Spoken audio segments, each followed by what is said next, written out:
Ano ang gagawin mo kung sakaling matuklasan mo ang lihim na itinatago ng iyong mga magulang? Paano mo ito tatanggapin ng buong puso kung ikaw ay masasaktan lamang sa iyong malalaman? Kung ganon mga kawanatels, ay tunghayan niyo po ang istoryang ito na tiyak ay kapupulutan niyo po ng aral. Bata pa lamang si Andres, kanya nang hinahangaan ng mga magulang niya sapagkat para sa kanya, sila na ang pinakaperpektong magulang sa lahat at walang makakatumbas kung paano siya alagaan ng mga ito. Andres, huwag ka na maglalaro sa labas ha. Pagpapawisan ka na naman. Bilin sa kanya ng ina niyang si Laura habang nilalagyan siya ng towel sa likod. Ikaw talaga mahal. Masyado mo namang binebaby si Andres. 10 taong gulang na yan. Nanliligaw na nga yan sa labas eh. Pagbibiro naman ni Tonyo. Oo nga po mama. Hindi na po ako bata. Tsaka po, malaki na po ako. Big boy na. Singit ni Andres habang nakangiti ng malapad. Bumusangot naman si Laura. Para kasi sa kanya bata pa rin si Andres at ayaw niya itong pabayaan. Natatakot kasi siya magkasakit itong muli tulad dati na baby pa si Andres. Inaalagaan at iniingatan ko lang naman ang anak natin, Tonyo. Ayaw kong magsakit ulit ang anak natin. Alam mo naman itong si Andres, sakitin noong bata pa lamang siya. Huwag na po kayong mag-alala, mama. Malakas na po ako ngayon. Tsaka hindi na po ako sakitin. Saad ni Andres sabay pakitan ng mga muscles niya sa ina. Tumawa naman si Tonyo. Yun naman pala eh. Malakas na pala itong si Andres. Manang-mana sa akin. Kaya ikaw mahal, huwag mo nang i-baby masyado si Andres. Baka masabihan niya ng mamas boy. Aba, hindi pagiging mamas boy ang pag-aalaga sa anak. Tsaka isa pa, bata pa si Andres. Anong babae-babae ka dyan? Bawal pa yon. Saad ni Laura. Malapad na umiti si Andres habang pinapanood ang nagtatalo niyang mga magulang nang dahil sa kanya. Alam niya kasing mahal na mahal siya ng mga ito. Lumaki si Andres na puno ng pagmamahal sa kanyang ama't ina. Kahit mag-isa lang siyang anak, pinaparamdam pa rin sa kanya ng mga magulang niya kung gaano siya kaswerte sa pamilya nila. Anak, congratulations! Talagang proud na proud kami sa iyo ng papa mo. Akalain mo yun, with honors ka. Pagbati sa kanya ni Laura. Inakbayan naman si Andres ng ama niya. Saan mo gustong kumain, Andres? Kahit saan po, Papa. Ang mahalaga po sa akin, kasama ko kayo ni Mama. Saad ni Andres. Sus, itong anak talaga namin. Napaka-sweet. Pagyakap ni Laura sa anak niya at niyakap rin naman siya pabalik ni Andres. Siyempre po, Ma. Wala naman pong ibang manlalambing sa inyo ni Papa, kundi ako lang eh. Hayaan niyo po pagtanda niyo, ako rin po ang mag-aalaga sa inyo. Saad ni Andres na kinangiti ng kanyang mga magulang. Pumunta nga sa isang restaurant ang pamilya ni Andres. Doon nila sinelebrate ang moving up niya sa junior high school. Masaya nilang pinagsaluhan ang mga in-order nila sa restaurant. Nagkwentuhan at nagkulitan rin sila. Anong kukunin mong strand sa senior high, anak? Tanong ni Tonyo. STEM po. STEM po ang gusto kong kunin pa. Gusto ko kasing mag-nursing sa college. Turan ni Andres. Talaga anak? Gusto mo rin maging nurse kagaya ng papa mo? Opo ma. Para naman ako ang mag-alaga po sa inyo ni papa. Lalo na kapag may sakit po kayo. Kayo na lang po kasi ang nag-aalaga sa akin eh. Sige anak, nandito lang kami ng papa mo at susuportahan ka namin sa lahat ng gusto mo. Saad ni Laura. Wala nang ibang hiniling si Andres kundi ang maging masaya lamang ang kanyang mga magulang. Kahit kailan, hindi niya sinuway ang kanyang mga magulang. Lagi siyang nasunod sa mga utos at mga bilin ng mga ito. Andres, kamusta ang school? Tanong ng ina niyang si Laura. Ayos lang po mama, medyo madami lang pong project at gawain sa school. Tugon ni Andres. May pera ka pa ba dyan na panggastos? Baka kailangan mo. Ngumiti naman si Andres sa ina sabay iling ng 3 beses. May pera pa po ako dito. Ma, yung binigay niyo po sa aking allowance nung nakaraan, hindi ko pa po nagagastos, tsaka may ipon pa naman po ako. Sigurado ka ha? Kapag kailangan mo ng pera, huwag ka sa amin mahiya manghingi ng ama mo, okay? Tumango naman si Andres kay Laura. Opo ma, hindi pa po ba uuwi si Papa? Hindi pa. Mamaya pa uuwi ang papa mo. Second year college na kasi si Andres. Kahit nahihirapan siya sa kurso niya, pinagbubutihan niya pa rin ang kanyang pag-aaral. Iyon lang kasi ang tanging nasa isip niya para ipambawi sa kanyang mga magulang. Subalit, nayanig ang mundo ni Andres nung malaman niya ang matagal na sikreto ng kanyang mga magulang. Kauuwi niya lang kasi galing sa school at saktong naabutan niyang nag-uusap ang mga ito. Hindi agad siya nagsalita dahil mas pinili niyang pakinggan sila. Tonyo, anong gagawin natin? Bumalik na si Mara. Paano kung bawiin niya sa atin si Andres? Hindi ko alam ang gagawin ko. Tonyo. Problemadong sambit ni Laura. Bumuntong hininga naman si Andres sa tumingin sa asawa, sabay haplos sa mga kamay ni Laura. Hindi ko hahayaan na makuha niya sa atin si Andres. Huwag ka na magambala, mahal. Gagawin ko ang lahat para protektahan ang pamilya natin. Pero paano kapag lumapit si Mara kay Andres? Paano kapag sinabi ni Mara ang totoo kay Andres? Ayokong magalit sa atin ang aking anak at ayoko ring lumayo ang loob niya sa atin. Tumatangas na tura ni Laura. Dapat bang sabihin na natin sa kanya na inampun lamang natin siya noong bata siya? Naguguluhang wika ni Laura. Hindi makagalaw si Andres sa kinatatayuan niya. Para siyang binuhusan ng yelo sa mga narinig niya. Gusto niya itong iwaksi sa kanyang isipan sapagkat para sa kanya, si Laura at Tonyo ang kanyang tunay na mga magulang. Ngunit unti-unting naging malinaw sa kanya ang lahat sa tuwing sinasalinan siya ng dugo.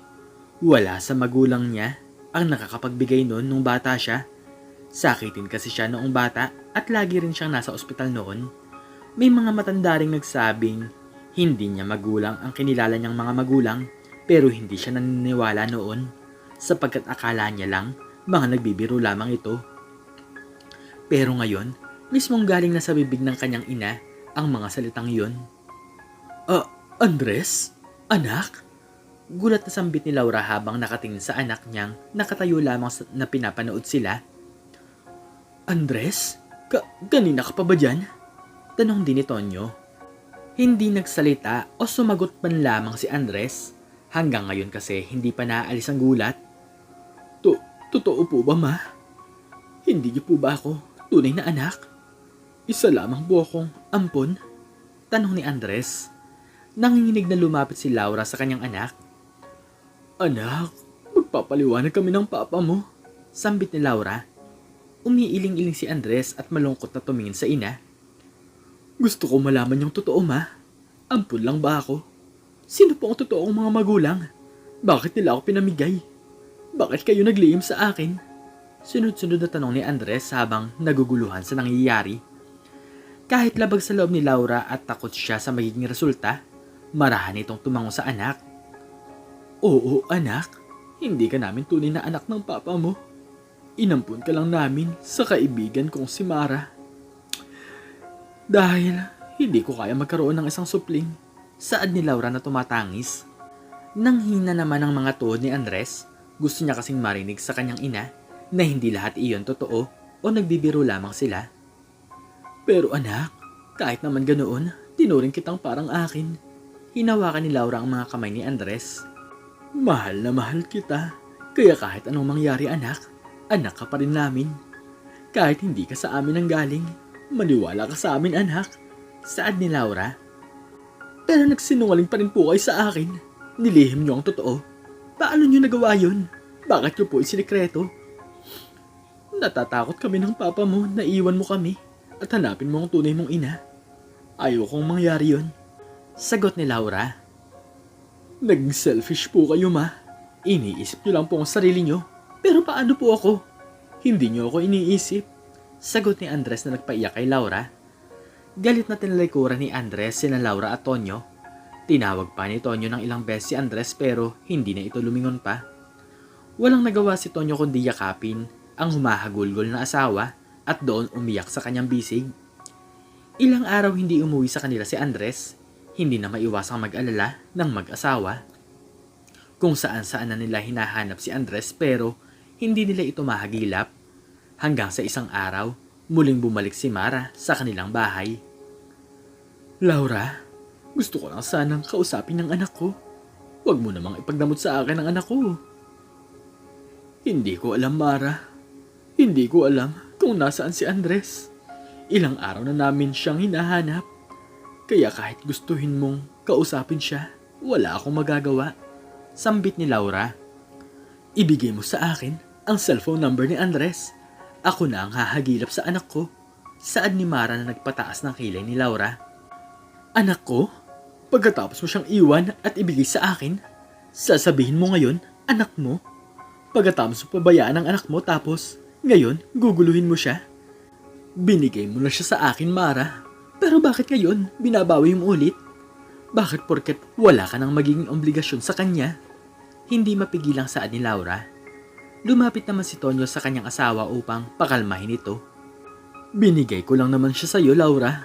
Pero ako pa rin ang tunay niyang ina. Oo, siguro ikaw ang nagpalaki sa kanya at nagtaguyod. Pero ako ang lumuwal sa kanya, hindi ikaw. Kaya ako pa rin ang tunay niyang ina. Giit ni Mara. Isang malakas na sampal ang dumapo sa pisngi ni Mara galing kay Laura. Wala kang karapatang maging nanay kung umpisa pa lang tinalikuran mo ng anak mo. Hindi mo alam kung anong sakit at paghihirap ko habang nakikita ko si Andres noong dinadala sa ospital para gamutin. Wala kang alam, Mara. Mahal, tama na yan. Mara, wala dito si Andres. Kaya kung okay lang, huwag ka munang manggulo ngayon. Malaki ang problema ng pamilya namin ngayon. Singit ni Tonyo. Tumawa naman si Mara sa mag-asawa. Iniwan na ba kayo ng anak ko? Siguro, hinahanap na niya ako ngayon. Hinahanap na niya ang totoo niyang ina. Turan ni Mara at magsasalita sana muli si Laura na biglang sumabat si Andres na kanina pa pala nakikinig sa kanila. Paano niyo nasabing hinahanap ko po kayo at sasama po ako sa inyo? Anak? Anak, bumalik ka. Masayang wika ni Laura sabay yakap ng mahigpit kay Andres. Hindi mapigilang humagulgol ni Laura habang yakap ang anak. Ilang araw na kitang hinahanap. Bakit kayong ka lang? Ayaw mo na ba sa amin? Umiiyak na tanong ni Laura. Kumalas naman sa yakap si Andres at pinahid ang mga luha ni Laura. Huwag na po kayong umiyak, ma. Nandito na po ako. Sambit ni Andres at hinarap si Mara. Siguro nga po, kayo po ang tunay kong ina at ang lumuwal sa akin sa mundong ito. Pero po, para sa akin, iisa lang ang tumayong bilang totoo ko pong nanay. Siguro hindi ko siya kadugo pero mas higit pa doon ang pinaramdam niya. Si Mama Laura lang po ang iisang taong kayang ialay ang buhay niya para sa kapakanan ko. Mahabang litanya ni Andres. Pasensya na po sa mga sasabihin ko. Hindi ako sasama sa inyo at salamat po sa lahat. Salamat rin na sa kanila niyo po ako ibinigay dahil sa kanilang dalawa naramdaman ko pong buong buo ako. Walang nagawa si Mara. Hindi sumama sa kanya si Andres dahil mas pinili niya sa piling nila Tonyo at Laura. Akala ko, iiwan mo na kami. Natatakot ako ng sobra, anak. Madamdaming sambit ni Laura. Ma, bakit ko naman po kayo iiwan ni Papa? Sabi ko nga po sa inyo, di ba? Ako ang mag-aalaga sa inyo. Nakangiting tura ni Andres. Niyakap naman ni Tonyo si Andres at kahit ayaw niya ipakita sa mag-ina niya ang kanyang mga luha, hindi niya ito napigilan. Anak, akala ko mawawala ka na sa amin ng mama mo. Hindi ako makakatulog kakaisip kung saan ka hahanapin. Seryosong wika ni Tonyo habang tumatangis rin. Ngumiti si Andres at niyakap niya, parehas ang magulang niya. Hindi ko po kayo iiwan. Hindi ko kayang iwan ang mga magulang ko. Nag-isip lang po ako pero babalik din naman po ako. Mahal na mahal ko po kayong dalawa ni Mama, Papa. Hayaan mo, anak. Simula ngayon, hindi na kami maglilihim ng Papa mo. Hindi na kami mauunahan ng takot. Sasabihin na namin sa iyo lahat. Sambit ni Laura. Hindi na nga naglihim ang mag-asawa sa kanilang anak nilang si Andres. Natuto silang magsabi dito at inalis nila ang takot na baka iwan lang sila ni Andres. Hindi na rin bumalik si Mara para kunin si Andres dahil para kay Andres si Laura at Tonyo ang totoo niyang pamilya. Nakagraduate na nga ng nursing si Andres, siya na rin ang nag-aalaga sa mga magulang niya at lahat ng sakripisyo na ginawa sa kanya ng mga ito ay sinuklian niya ng mga magagandang bagay. Ang sabi nila, Walang lihim ang hindi nabubunyag. Kaya mas nararapat na sabihin mo na lang ang totoo kaysa patagalin pa ito. Sapagkat kung patatagalin mo pa ito bago sabihin, mas lalong may masasaktan sa pagtago mo. Ikaw Kahuana Tales, ano po ang natutunan nyo sa isang maikling istoryang ito? Makikicomment naman po sa baba kung ano man po ang inyong natutunan. At hanggang dito na lamang po nagtatapos ang aking istorya at sana po ay nagusto nyo po ito. Please like, share, and subscribe and click the notification bell para palagi po kayong updated sa mga bago ko pong istorya. Muli ay maraming salamat po at God bless us all.